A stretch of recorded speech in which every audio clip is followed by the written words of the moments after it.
I still believe that we can achieve that halving of food waste target by 2030, and we're probably one of the few countries that can achieve that. And I just think we need to, give it everything we've got to achieve that amazing target.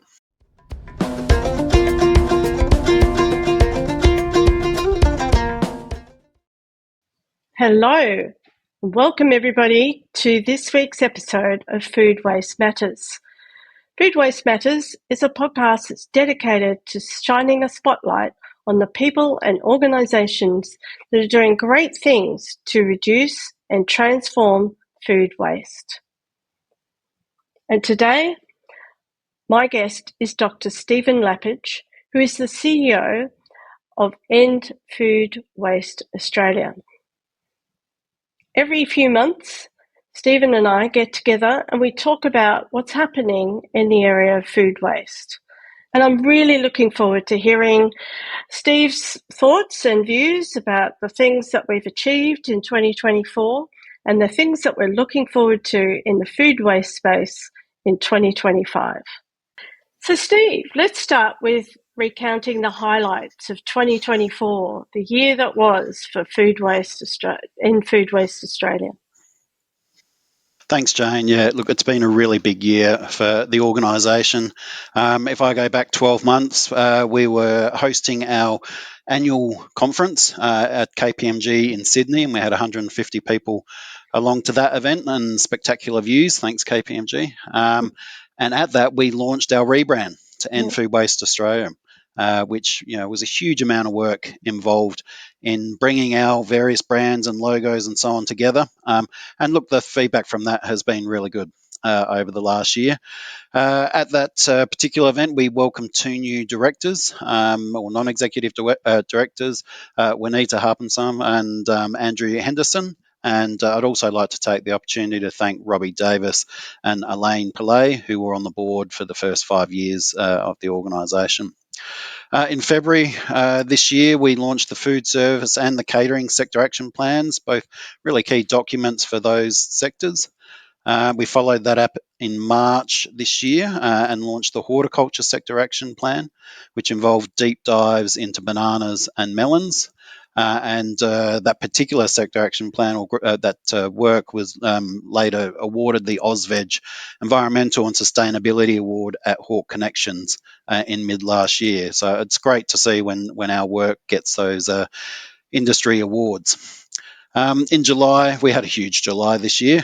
We delivered an amazing National Food Waste Summit, the 3rd National Food Waste Summit in Melbourne, and we had over 300 people at that event, and we had many comments like best event I've been to in 5 years, and so great when we get that feedback. We also announced the inaugural Food Waste Awards. So it's the first time we've done this. We will do it at each summit going forward. And I'd just like to congratulate the winners that we announced at the summit, which were Sodexo won the Industry Award for the amazing work they do throughout their operations. RMIT University won the award for collaboration, particularly around the Save Food Packaging project, which was run by Australian Institute of Packaging with many partners.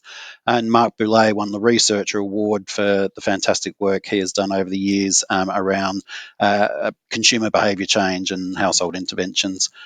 We also sponsored the inaugural Rocket Seeder Australian Food Waste Challenge Award and announced them there. And of course, the other big event for the July summit, beside having Costa as our host, which was always exciting, was we launched our 2024 to 2030 strategic business plan, and that had been a significant body of work, and that's how, as a country, and as an organisation, we can lead Australia's efforts to halve food waste by 2030. Now, just that alone, I mean, we are probably one of the few countries in the world that have a costed business plan to halve food waste by 2030. And it's something that we'll have a very strong focus on in the year ahead. A few other events, if I can touch on them, or key stats for the year, Jane, we've expanded the Australian Food Pact to 43 signatories, and that includes 75% of the retail food market in the country now. And over the last 3 years, the signatories have reported saving over $60 million in food and donated 190 million meals to food rescue charities. So, an amazing Oh. result. That doesn't even include the latest results, which are being tabulated as we speak. We've welcomed 12 new industry participants to the End Food Waste CRC. Now, the CRC is in year 7, and so for a CRC to be welcoming that many new participants so late in our term, again, is a fantastic result. Mm. Often it's the other way round. The closer you get to the end, organisations start dropping out. So again, I think that's a sign of a healthy organisation and a healthy CRC. We have graduated 4 PhDs and 1 master's student from our Future Leaders program. And it's great to see those students submitting. We've had amazing retention rates throughout the program, and all of our graduates are going into either postdocs or consulting in the sustainability field. So we've got 100% retention into building the future workforce in our area, which is great. And we completed 12 CRC projects and started 7 new ones. So still very active in the research space. We had Melissa Smith from our team do a Churchill Fellowship on horticulture and food loss in Europe and USA, and she's still on her travels, back shortly. An amazing result and the insights that she will gather from her travels. And we've worked with the food rescue sector to facilitate the National Food Donation Tax Incentive Mm-hmm. work, which is currently before the Australian Senate. And the Australian Senate is due to hand down their recommendations on November 15. Great. Then there's been some travel as well. So Wow. we've represented Australia at key overseas food waste events such as ISO standards meeting in the UK in April, the ReFed conference in America in June, and also the Halving Food Waste in Europe conference in June. One of our team attended APEC in Peru on behalf of the Australian government in August, and I attended my first Champions 12.3 event as a newly minted champion in September this year as part of UN Climate Week. So again, a really big year on that front. And of course, the banner behind me is one of the biggest announcements for the year, Mm-hmm. and that was on September 29.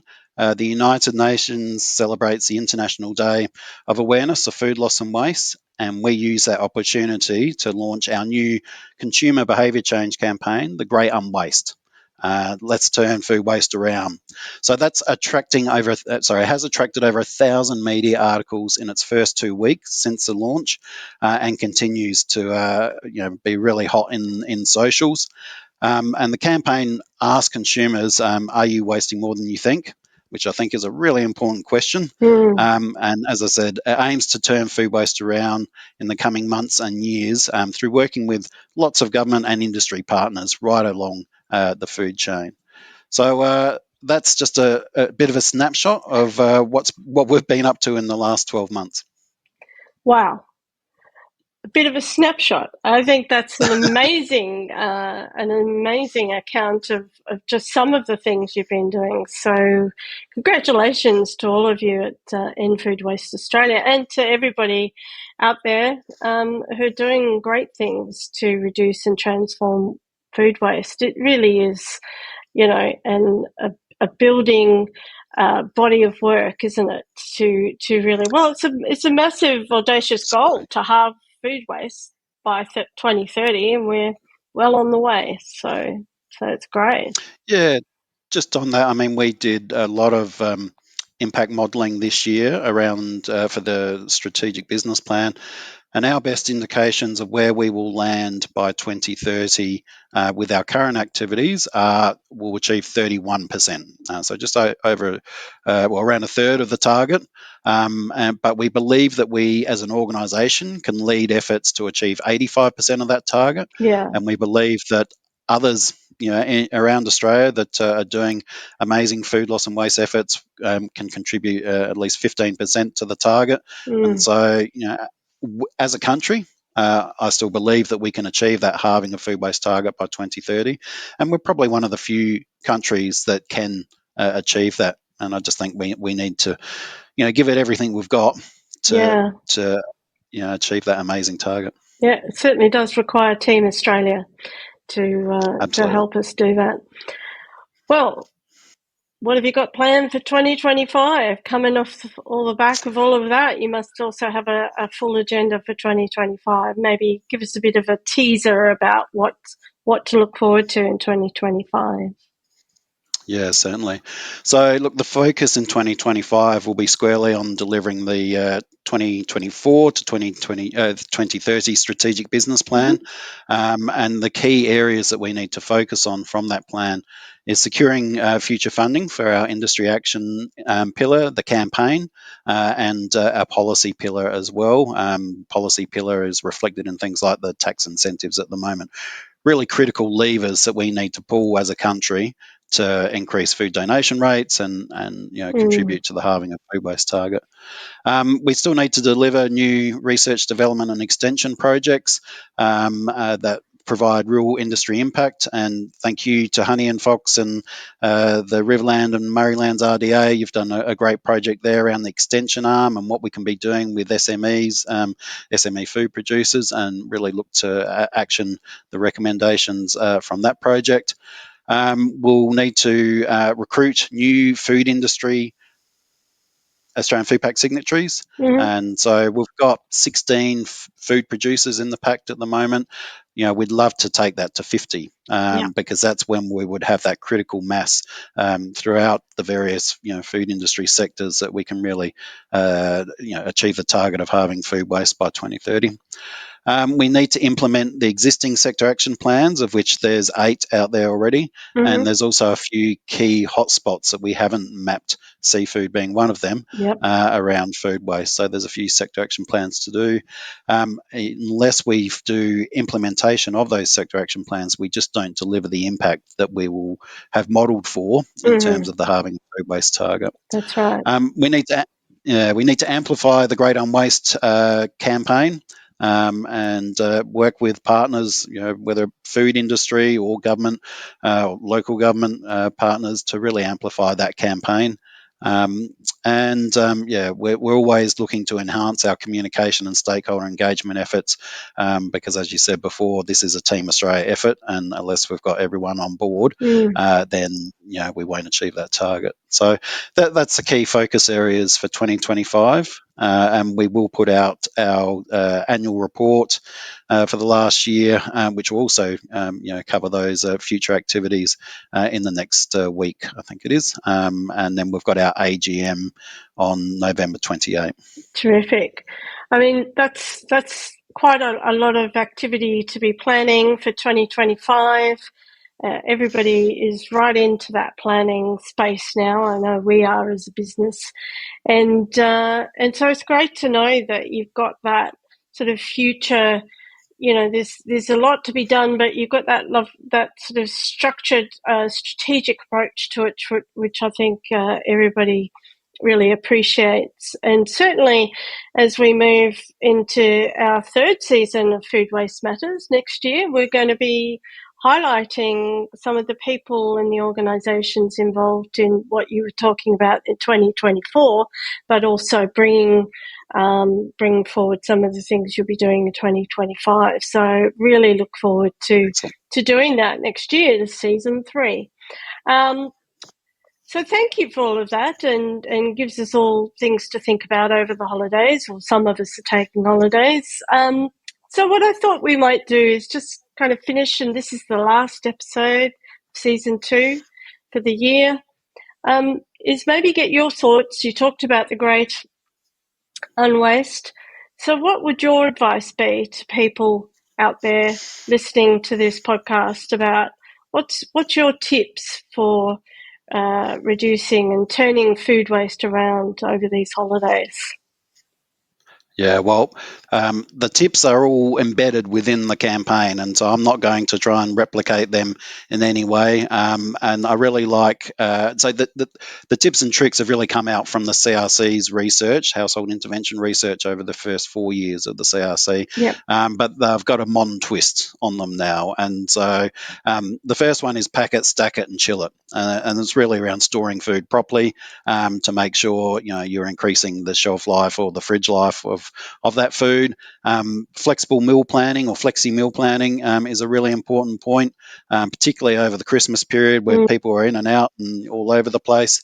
Um, Join the leftovers revolution, and the leftovers is a key thing over the Christmas period. We all have it, and it's what you do with those leftovers that really counts. It's a major time for food waste, but it also can be a major time where everyone really gets in and thinks about what they're potentially wasting and makes sure they don't do it through eating leftovers. First in, first out, always a good rule for the fridge and the pantry. Stick to your list, so your shopping list. When you go shopping, make sure you only buy what's on that list, because it's when we deviate from that we often buy things that we don't need, and they go off in the fridge. Cooked just the right amount, always tricky. There's I think a pasta challenge and a rice challenge online Mm-hmm. around just trying to guess the right amount to cook for 4 people, for example. Never easy, but I Yeah. suggest that people look for that and take on that challenge just so they can gauge it in their own cooking skills, and save room for seconds. So rather than putting too much food on your plate and having plate waste, always put slightly less than you need, and then if you need any more, go back for seconds. But you're less likely to waste food if you go back for seconds rather than pile your plate first up. Mm. So there's 7 key tricks that we will be promoting through the campaign over the next year, and hopefully longer. And so I really encourage for everyone to get involved with the campaign, subscribe to updates from it, but also think about what you could be doing to help promote it, whether it's with your supermarket or the key brands that you buy, because we need everyone on board for it to go really well and achieve that target. The target for household food waste reduction is 21%. That will contribute to the overall 50% of food waste reduction in Mm-hmm. Australia, and we Mm-hmm. really need to hit that target by 2030. Great. Thanks, Steve. Yeah, as you say, there a lot of those are things that we kind of knew anyway, but by putting that sort of modern twist to them, I really like that. And certainly in my family, we've got this sort of challenge, to make sure that we, how many different things we can make out of the leftovers. It's always creativity, and seeing what we can do with what's left. So yeah, great.